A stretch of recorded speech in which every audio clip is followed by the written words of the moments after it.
Hello students, in this video we are going to solve question number 3 of exercise 1.1 chapter 1 real numbers। ठीक है, तो देखते हैं question में क्या दे रखा है। बहुत आसान क्वेश्चन है। Find the LCM and HCF of the following integers by applying the prime factorisation method. ठीक है, तो यहाँ पर एक कंडीशन दे रखी है, आपको इस कंडीशन का ध्यान रखना है। अगर आपने ऐसा नहीं किया, इस कंडीशन को फुलफिल नहीं किया, तो आपका आंसर गलत हो जाएगा और आपके मार्क्स 0 मिलेंगे। आप सोचोगे कि आपको प्राइम फैक्टराइजेशन ही तो करना है, तो आप कैसे भी कर सकते हो, बट आपको क्या करना है, किस मेथड से करना है, LCM and HCF find out करना है, बट किस मेथड से करना है, प्राइम फैक्टराइजेशन मेथड। तो LCM and HCF find out करने के कई मेथड होते हैं। एक होता है कॉमन डिवीजन मेथड, है ना, एलसीएम आप कॉमन डिवीजन मेथड से फाइंड आउट कर लेते हैं। एक प्राइम फैक्टराइजेशन मेथड होता है, ठीक है। एक आपका फैक्टर मेथड भी होता है, जिसमें आप सिर्फ और सिर्फ फैक्टर करते हैं और उससे एलसीएम फाइंड आउट कर लेते हैं। ठीक है, तो टोटल 3 मेथड्स होते हैं एलसीएम फाइंड आउट करने के। उसके बाद आपको एचसीएफ फाइंड आउट करने के भी 2 मेथड्स होते हैं। एक आप डिवीजन मेथड से करते हैं और एक आप प्राइम फैक्टराइजेशन मेथड से करते हैं। ठीक है, तो यहाँ पर कंडीशन दे रखी है कि आपको प्राइम फैक्टराइजेशन मेथड से ही करना है। तो मैं आपको इसी बात पे इसीलिए जोर दे रहा हूँ क्योंकि आपको इस बात को ध्यान रखना है। मैंने देखा है बहुत सारे टीचर्स इस तरीके से भी पढ़ा देते हैं कि प्राइम फैक्टराइजेशन ही तो फाइंड आउट करना है, एलसीएम ही तो फाइंड आउट करना है, एचसीएफ ही तो फाइंड आउट करना है, आप किसी भी मेथड से फाइंड आउट कर लो। ठीक है, तो आप गलती से यही गलती कराते हो और आपके मार्क्स 0 आ जाते हैं। ठीक है, तो आपको ध्यान रखना है, जिस मेथड से मैं बता रहा हूँ उसी मेथड से आपको करना है। ठीक है, तो पहले पार्ट को करते हैं। पहला पार्ट दे रखा है 12, 15 एंड 21, 3 नंबर दे रखे हैं। इनका क्या फाइंड आउट करना है, आपको LCM and HCF find out करना है, वो भी प्राइम फैक्टराइजेशन मेथड से। ठीक है, तो सबसे पहले 12 के प्राइम फैक्टर्स कर लेंगे। प्राइम फैक्टर्स करने का मेथड वही है जो हमने पिछले क्वेश्चन में किया है, उसी तरीके से करना है। बट अगर आप ऐसा कर दो, अगर इनको ऐसे लिख दो कि जैसे 12 है ना, 15 एंड 21 ऐसे कर दो, तो इस मेथड को गाइस कहते हैं कॉमन डिवीजन मेथड। ठीक है, मैं नाम नहीं बताऊंगा, बहुत ज़्यादा रेप्यूटेड टीचर है ना जो ऑनलाइन पढ़ाते हैं यूट्यूब पर, उनका एक वीडियो में देख रहा था, ऐसे ही जस्ट मेरे को किसी बच्चे ने दिखाया, तो मैंने देखा वहाँ पर इस मेथड से किया हुआ है उन्होंने, जो कि बिल्कुल ही गलत है। इस मेथड से अगर आप कर दोगे तो आपका आंसर जो है बिल्कुल क्या आ जाएगा, आंसर तो ठीक आ जाएगा बट आपको मार्क्स नहीं मिलेंगे, क्योंकि यहाँ पर कंडीशन दे रखी है कि प्राइम फैक्टराइजेशन मेथड से ही करना है। ठीक है, और इस क्वेश्चन का मोटिव भी यही है कि आपको ये बताना कि ये मेथड अलग होता है और दूसरा मेथड अलग होता है। ठीक है, ओके, तो चलिए करते हैं। 2 6 जा 12 और 2 3 जा 6 और 3 1 जा 3, जो कि आपको बहुत आसानी से आप प्राइम फैक्टर्स कर सकते हैं, आपको आते ही हैं। ठीक है, अब नेक्स्ट करते हैं 15 के प्राइम फैक्टर्स। 15 के करते हैं। 15 का क्या होगा, 3 से कटेगा, 3 5 जा 15 एंड 5 1 जा 5। ठीक है, फिर उसके बाद 21 के कर लेंगे। 21 क्या होगा, 3 7 जा 21 एंड 7 1 जा 7। सबके प्राइम फैक्टर्स कर लिए। अब इनको ऐसे लिख लेंगे, जैसे 12 को लिख लिया यहाँ पर, 12 इक्वल टू क्या हो जाएगा, 2 इंटू 3। उसके बाद 15 क्या हो जाएगा, 3 इंटू 5। ओके, फिर 21 क्या हो जाएगा, 3 इंटू 7। ठीक है, ये सारे फैक्टर्स हमने इस तरीके से लिख लिए। सबसे पहले आपको ऐसे प्राइम फैक्टर्स करने हैं इस तरीके से, फिर सारे नंबरों को लाइन से लिख लेंगे, एक लाइन से। 12 के आगे उसके फैक्टर्स लिख लिए, 15 के आगे उसके फैक्टर्स लिख लिए। ठीक है, 21 के आगे उसके फैक्टर्स लिख लिए। ओके, अब इनमें क्या करना है, हमें एचसीएफ निकाल लेंगे।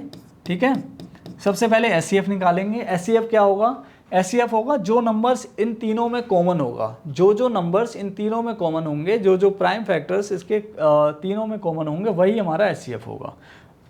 ओके, तो देखते हैं, यहाँ पर 2 दे रखा है और यहाँ पर 2 नहीं है, यहाँ पर भी 2 नहीं है, तो 2 तो हमारा एचसीएफ नहीं हुआ, है ना। तो यहाँ पर 3 है, यहाँ पर 3 है और यहाँ पर भी 3 है, तो ये 3 जो है वो तीनों में दे रखा है, यहाँ पर भी है, यहाँ पर भी है, यहाँ पर भी है, सब जगह दे रखा है 3। इट मीन्स 3 हमारा एचसीएफ हो गया। और इसके अलावा देखो यहाँ 5 है, यहाँ पर 5 नहीं है, यहाँ पर 5 नहीं है। ठीक है, यहाँ पर 7 है, यहाँ पर नहीं है, यहाँ पर नहीं है। ठीक है, तो तीनों के प्राइम फैक्टर्स में जो प्राइम फैक्टर्स कॉमन होंगे, जो कॉमन होंगे, ओनली कॉमन, ठीक है, वो हमारा एचसीएफ हो जाएगा। अब एलसीएम क्या होगा, एलसीएम के लिए आपको क्या करना है, एलसीएम में जो कॉमन था वो तो लिख ही लेंगे हम, ठीक है, जो कॉमन था तीनों में वो लिख लेंगे, और उनको चाहो तो आप क्रॉस मार्क कर दो, उनको अब दोबारा नहीं लिखना है। बाकी किसको लिखेंगे, जो बचे हुए हैं, जो कॉमन नहीं थे, जैसे यहाँ पे 2 कॉमन नहीं थे ये, है ना, 2 × 2 लिख लेंगे, ये दोनों कॉमन नहीं थे। यहाँ पर ये 5 कॉमन नहीं था तो इसको भी लिख लेंगे, फिर यहाँ पर ये 7 कॉमन नहीं था तो इसको भी लिख लेंगे, ठीक है। तो हमने ये सारे लिख लिए, अब इनका मल्टीप्लाई कर लो, यही हमारा एलसीएम हो जाएगा। तो 3 × 2 = 6, 3 × 2 = 6, 2 = 12, 12 × 5 = 60 और 67 होते हैं 420। तो ठीक है, तो 420 इसका एलसीएम हो जाएगा, ठीक है। समझ में आया? अगर मैंने कोई मल्टीप्लिकेशन में मिस्टेक नहीं की है तो इसका एलसीएम यही होगा। समझ में आया? इस तरीके से हम फाइंड आउट कर लेंगे। तो चलते हैं सेकंड पार्ट की तरफ। सेकंड पार्ट को भी हम इसी तरीके से करेंगे। ओके, मैं इसे इरेज कर देता हूँ।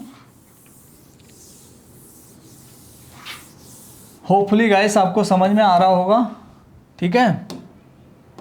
अगर आपको कहीं पर कोई प्रॉब्लम लगती है तो आप मेरे को कमेंट्स में बता सकते हो, नेक्स्ट टाइम से मैं इम्प्रूव कर लूँगा। वैसे मुझे लगता नहीं है कि कोई भी प्रॉब्लम कहीं पर भी है, ठीक है। तो सबसे पहले हम 17 के प्राइम फैक्टर्स करेंगे। तो 17 आपको पता है ऑलरेडी प्राइम होता है गाइस। 17 के प्राइम फैक्टर्स क्या होंगे, 17 बन जा 17 हो जाएंगे, ठीक है। 23 के प्राइम फैक्टर्स क्या होंगे, 23 के प्राइम फैक्टर्स क्या होंगे, 23 बन जा 23 होगा। ऐसे ही 29 के प्राइम फैक्टर्स क्या होंगे, 29 बन जा 29 होंगे, ठीक है।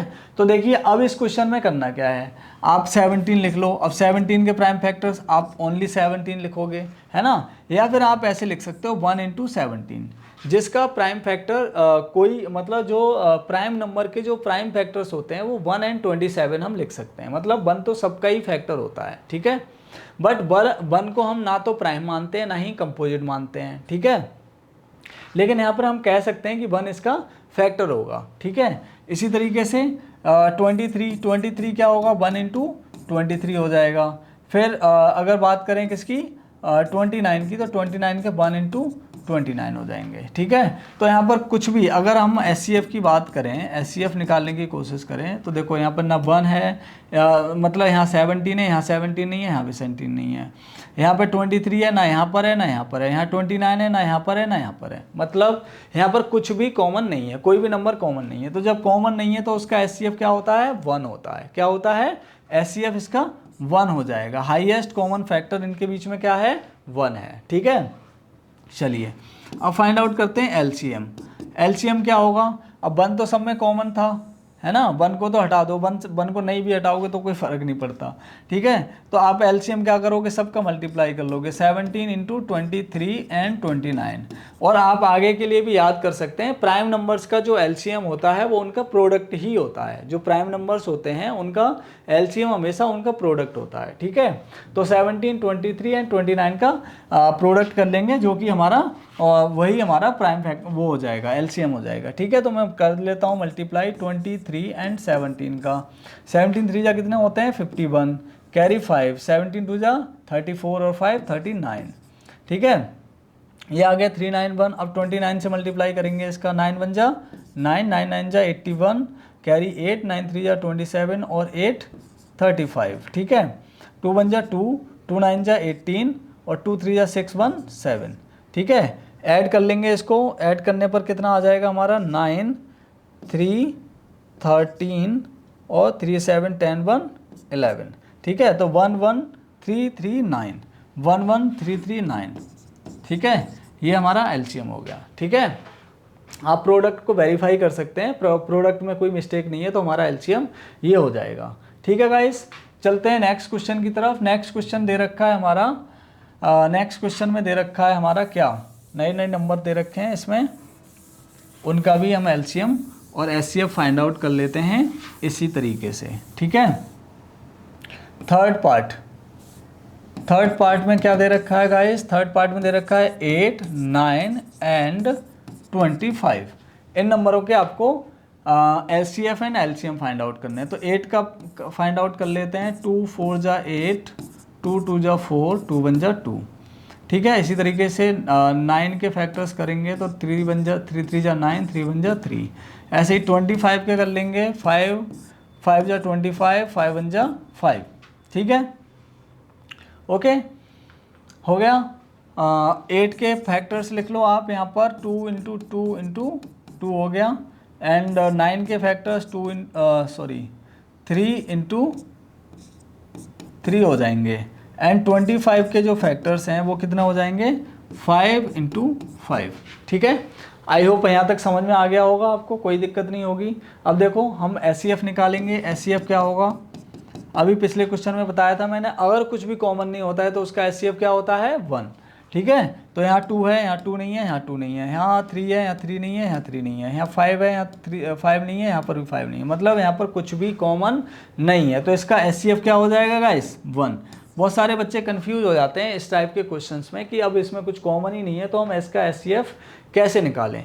और इसी मेथड से, इस मेथड से निकालने को इसने जानबूझ के बोला गया है कि इसी मेथड से निकालना है, इसी वजह से, क्योंकि आपको ये बताना है कि अगर कुछ भी कॉमन नहीं होता है, अगर कुछ भी कॉमन नहीं होता है, कोई भी फैक्टर इसमें से कॉमन नहीं होगा, तो उसका SCF क्या होगा, 1। ठीक है, तो एग्जामिनर का मोटिव जो है वो यही है कि वो आपको ये बताना चाहता है कि यहाँ पर 1 कॉमन है, कुछ भी कॉमन नहीं है, तो 1 कॉमन है और 1 ही इसका SCF होगा। ठीक है, अब LCM फाइंड आउट कर लेते हैं। तो LCM आपको पता है सबका प्रोडक्ट होगा, तो 2 2 जा 4 2 जा 8 इंटू 3 3 जा 9 इंटू 5 5 जा 25, सबका मल्टीप्लाई कर लेंगे। ठीक है, तो 8 9 जा कितना होता है, 72 और 25 का मल्टीप्लाई कर लेंगे। 72 एंड 25 2 जा होते हैं गाइस 50, है ना, और कैरी हो जाएगा 5, और 25 7 जा कितना हो जाएगा, 25 6 जा होते हैं 150, 25 7 जा हो जाएंगे आपके 175 और 5 को ऐड करेंगे तो 180 आ जाएगा। ठीक है, समझ में आया। 25 2 जा 50 का 0 कैरी 5, 25 7 जा 25 6 जा 150 होते हैं, 25 7 जा हो जाएंगे 175 और 5 180। तो इसका जो LCM आ जाएगा वो आ जाएगा गाइस 1800। ठीक है, LCM भी निकाल लिया हमने, SCF भी निकाल दिया। तो इसी के साथ आपका ये क्वेश्चन खत्म हो गया। चलते हैं नेक्स्ट क्वेश्चन की तरफ। ठीक है, मिलते हैं नेक्स्ट क्वेश्चन में। ठीक है, तब तक के लिए थैंक यू सो मच।